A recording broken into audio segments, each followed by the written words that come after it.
শীতের সবজি দিয়ে ঝটপট একটি সকাল বা সন্ধ্যার নাস্তার রেসিপি আজকে শেয়ার করব। আর খেতে কিন্তু খুবই মজা, বানানো একদমই ঝামেলা নেই, রুটি পরোটার থেকেও অনেক বেশি মজা হয় এভাবে যদি বানানো যায়। তো প্রথমেই আমি এখানে 1 কাপ আটা নিয়েছি, আপনারা চাইলে কিন্তু ময়দা দিয়েও করতে পারবেন, আটা ময়দা দুইটা দিলেও হবে। তারপরে এখানে স্বাদ মতো লবণ দিয়েছি, কিছুটা পেঁয়াজ কুচি, কিছুটা দিয়েছি কাঁচামরিচ কুচি, তারপরে ধনিয়া পাতা কুচি, তারপরে এখানে দিয়েছি পেঁয়াজের পাতা, গাজর কুচি করে দিয়ে তারপরে সব কিছু একসাথে ভালো করে মাখিয়ে নিচ্ছি। আমি এখানে এই কয়েকটা সবজি দিয়েছি, আপনারা চাইলে কিন্তু অন্য কোনো সবজিও এখানে একটু কুচি করে দিতে পারেন। তো পাতলা করে একটা ব্যাটার তৈরি করে নিয়েছি, ঠিক এরকম পাতলা হবে।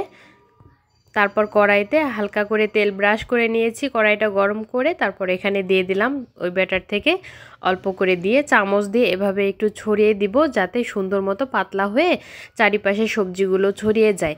এক সাইড যখন এরকম হয়ে আসবে, উপর থেকে একটু শুকিয়ে যাবে, তখন একটু উল্টিয়ে দিতে হবে। আর এই সাইডে একটু তেল ব্রাশ করে দিতে হবে, তেলটা কিন্তু একটু ব্রাশ করে দিতেই হবে বা অল্প করে দিলেও হবে। খুব বেশি তেল দিলে কিন্তু খেতে ভালো লাগে না, একটু অল্প তেলেই এটা ভাজি করলে ভালো লাগে। তো পরোটার বা রুটির মতো এরকম একটু হালকা পোড়া পোড়া ভাব আসবে, সেই পর্যন্ত একটু রুটিটাকে উল্টিয়ে পাল্টিয়ে ভেজে নিতে হবে। তো সবজি দিয়ে এই ধরনের চাপটি পিঠা কার কার পছন্দ অবশ্যই কিন্তু আমাকে কমেন্ট করে জানাবেন। আর এটা কিন্তু খেতে খুবই মজা লাগে আর ঝটপট তৈরি করা যায়, যেহেতু বাচ্চাদেরও খুব ভালো হয় খেতে। সকালে বা বিকেলে যে কোনো সময় এটা আপনি তৈরি করে দিতে পারবেন।